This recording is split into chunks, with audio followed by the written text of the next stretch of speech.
Halo anak-anak, ketemu lagi dengan Pak Guru. Jangan lupa untuk selalu jaga kesehatan dan pola makan. Hari ini kita akan lanjut ke pembelajaran 5. Nah, kemarin anak-anak sudah belajar tentang daur hidup kupu-kupu. Ada yang masih ingat tahapan-tahapan pertumbuhannya? Coba simak video berikut.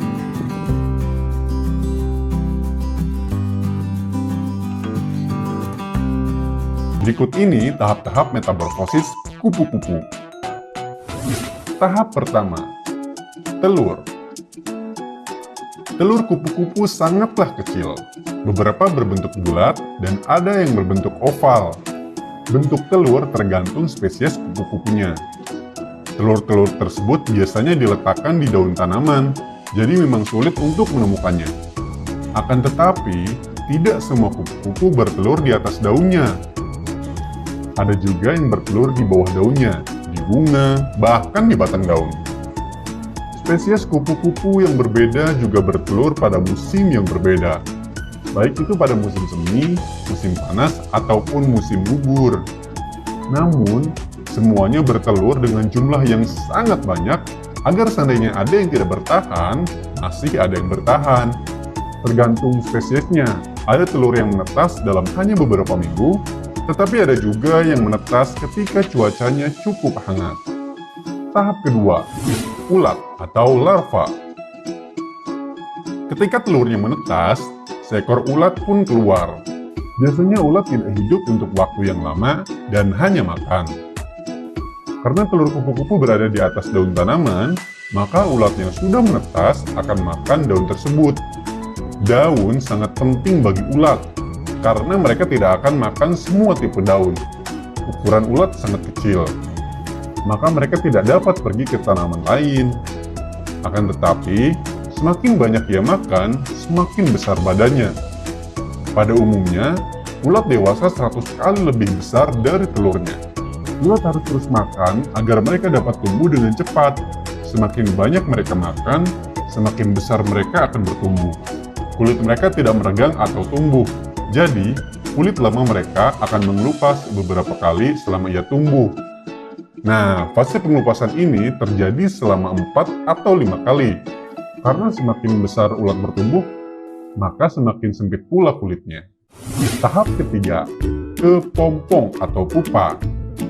Ketika proses pertumbuhan ulat sudah selesai, mereka membentuk kepompong atau pupa. Dari luar, ulat terlihat seakan-akan hanya istirahat dan tidak melakukan apa-apa. Namun sebenarnya, ulat sedang berubah dengan cepat di dalam. Sel-sel yang ada di dalam larva sedang tumbuh dan akan menjadi kaki, sayap, mata, dan bagian-bagian lainnya dari kupu-kupu dewasa. Sel-sel dari larva tersebut akan menjadi tenaga untuk sel dewasa yang sedang tumbuh. Kepompong biasanya terletak di bawah cabang pohon, di antara dedaunan, atau di bawah tanah. Kepompong tersebut bersifat keras agar dapat melindunginya dari predator dan cuaca ekstrim. Tahap ini bisa berlangsung selama beberapa minggu, sebulan, bahkan 2 tahun untuk beberapa spesies kupu-kupu. Tahap keempat, kupu-kupu dewasa. Setelah ulat selesai berubah di dalam kepompong, kupu-kupu dewasa akan keluar. Nah, ketika baru keluar dari kepompong, sayapnya yang sangat lembut dan terlipat terhadap tubuhnya, karena semua bagian barunya ini harus dimuat di dalam kepompong. Darah akan terpompa ke arah sayapnya agar kupu-kupu tersebut dapat terbang. Pada awalnya, mereka tidak pandai terbang. Kupu-kupu dewasa biasanya baru dapat terbang dengan sempurna dalam waktu 3 atau 4 jam. Kemudian, dia akan pergi mencari pasangan untuk berkembang biak. Selain perbedaan yang jelas antara tubuh ulat dan kupu-kupu, tugas mereka juga berbeda. Tugas ulat adalah untuk makan, sementara tugas kupu-kupu adalah untuk berkembang biak dan bertelur. Ada beberapa spesies kupu-kupu yang mendapatkan tenaga dari makan nektar, namun ada juga beberapa spesies yang tidak makan sama sekali. Ketika seekor kupu-kupu dewasa minum nektar, mereka menggunakan lidahnya yang memiliki fungsi mirip dengan sedotan. Ada beberapa spesies kupu-kupu yang hampir tidak pernah menghampiri bunga. Sebagai gantinya, mereka mendapatkan gizi dari getah pohon, hewan yang sudah membusuk, atau materi organik yang lain. Kebanyakan kupu-kupu dewasa hanya hidup selama 1 atau 2 minggu, terutama mereka yang hidup di alam liar, di mana ada banyak predator. Akan tetapi, ada beberapa spesies yang hibernasi selama musim dingin dan dapat hidup selama beberapa bulan. Setelah berhibernasi, mereka bermigrasi ke tempat yang suhunya lebih hangat. Karena jangka waktu hidup kupu-kupu sangat sebentar, tugas mereka untuk mencari pasangan sangatlah penting. Ketika sudah menemukan pasangan, ia akan bertelur dan siklus hidupnya akan berulang lagi dari awal. Mulai dari telur, menjadi seekor ulat, berbentuk menjadi kepompong, sampai akhirnya menjadi seekor kupu-kupu lagi. Jadi, daur hidup kupu-kupu dimulai dari telur, ulat, kepompong, kemudian kupu-kupu. Selain kupu-kupu, katak juga memiliki 4 tahapan daur hidup. Mulai dari telur, berudu, katak muda sampai katak dewasa.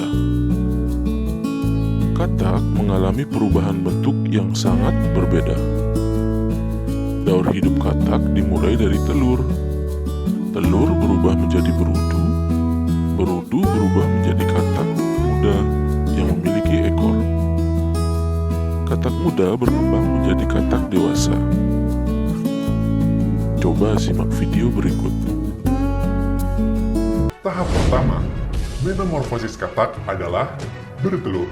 Katak betina bisa bertelur hingga 4.000 telur sekaligus. Wow, banyak sekali. Proses ini biasa dilakukan di perairan yang tenang, di mana telur-telurnya bisa berkembang dengan aman. Telur katak sangat basah dan lembut, sehingga mereka harus segera diletakkan di perairan atau tempat yang sangat basah. Bagi banyak spesies katak, memang umum jika mereka meninggalkan telur-telurnya berkembang sendiri.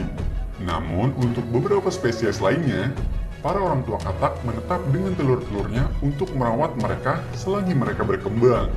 Fase telur ini berlangsung selama kurang lebih 3 minggu sebelum telur-telur yang sudah terfertilisasi mulai matang dan menetas, sehingga keluar seekor kecebong. Tahap kedua, kecebong atau larva.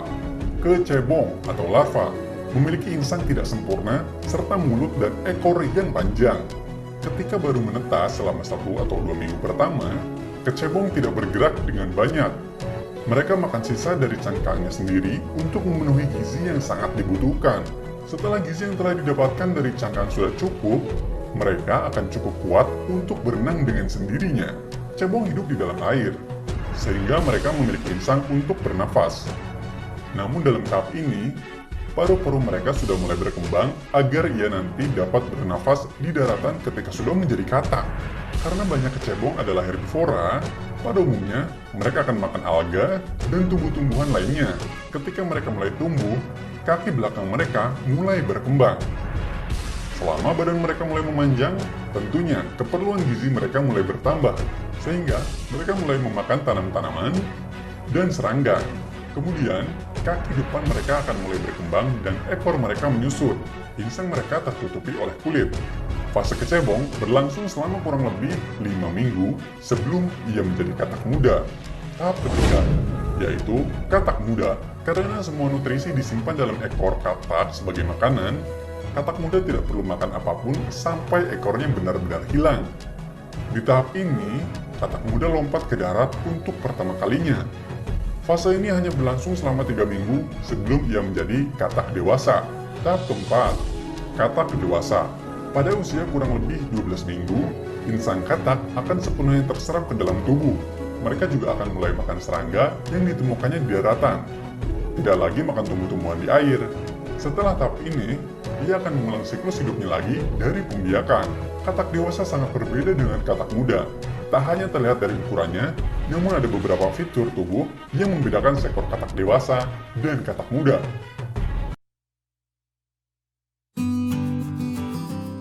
Jadi, daur hidup katak yaitu mulai dari telur, berudu, katak muda, kemudian katak dewasa.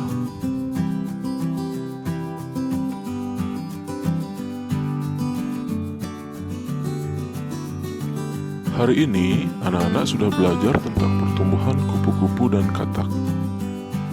Ada orang yang berani untuk menyentuh kedua hewan tersebut. Ada juga orang yang tidak berani seperti pada gambar berikut. Ayo, siapa yang pernah melakukan hal seperti di gambar? Angkat tangan.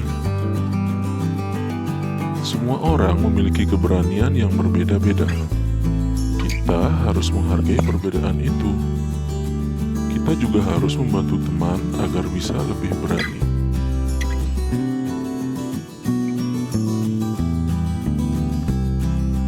Penyu juga berkembang biak dengan cara bertelur. Penyu termasuk hewan yang dilindungi. Salah satu cara melindunginya adalah dengan membuat penangkaran penyu. Sebuah penangkaran penyu memiliki 7 bak penyimpanan anak penyu. Setiap bak berisi 130 ekor anak penyu. Berapa banyak anak penyu semuanya? Bagaimana Nana menyelesaikan soal yang ada pada cerita tersebut? Mari kita belajar mengalihkan dengan teknik menyimpan. Ada 7 bak penyimpanan yang masing-masing berisi 130 ekor anak penyu. Nah, seperti penjumlahan dan pengurangan, perkalian susun juga memiliki posisi yang sama. Pertama, kita tulis dulu 130, kemudian di bawahnya kita tulis 7 lalu kita kalikan. 7 kali 0 sama dengan 0, 7 kali 3 sama dengan 21. Karena di depan masih ada angka 1 yaitu ratusan, maka angka 2 kita pindahkan ke angka 1 atau di atas angka 1. Nah, seperti itu. Kemudian kita kalikan 7 kali 1 sama dengan 7. Nah, hasilnya yaitu 7 itu ditambah dengan simpanan yang tadi yaitu angka 2. Jadi 7 ditambah 2 sama dengan 9. Jadi hasil kali dari 130 kali 7 sama dengan 910. Sekian penjelasan dari Pak Guru. Untuk lebih memahami materi, silahkan kerjakan soal berikut. Yang pertama, sebutkan tahapan daur ulang katak dari telur sampai katak dewasa. Kedua, apa saranmu jika melihat orang seperti gambar di samping? Ketiga, kerjakan dengan cara susun pendek. A. 242 kali 3. B. 420 kali 4.